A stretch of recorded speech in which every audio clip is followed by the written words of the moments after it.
បាទជំរាបសួរបងប្អូនទាំងអស់គ្នាចុះថ្ងៃនេះយើងមករៀនអំពីរបៀប download វីដេអូពី YouTube បងប្អូនណាខ្លះដែលដូនទៅហើយវាវិលដូនមិនបានណាហើយចាំទស្សនានៅក្នុងវីដេអូនេះឥឡូវយើងរើសវីដេអូមួយសាកដូនយើងឃើញចុចទាញឬក៏ដូនកន្លែងហ្នឹងបងប្អូនបើភាសាអង់គ្លេសគេថាដូនតែខ្មែរយើងខ្ញុំដាក់ភាសាខ្មែរគឺវាចាញ់ទាញ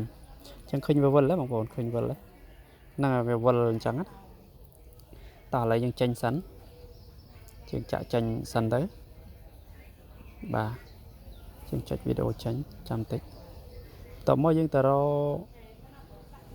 រូបដូចក្បាលមនុស្សអញ្ចឹងណាគេហៅ profile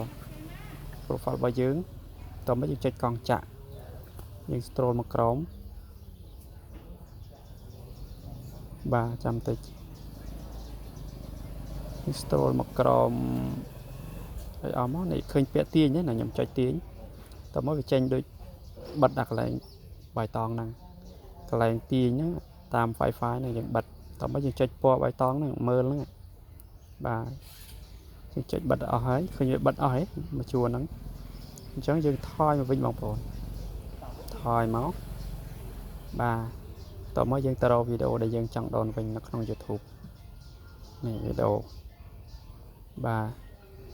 យើងសាកចុចមើលហ្នឹងកន្លែងហ្នឹង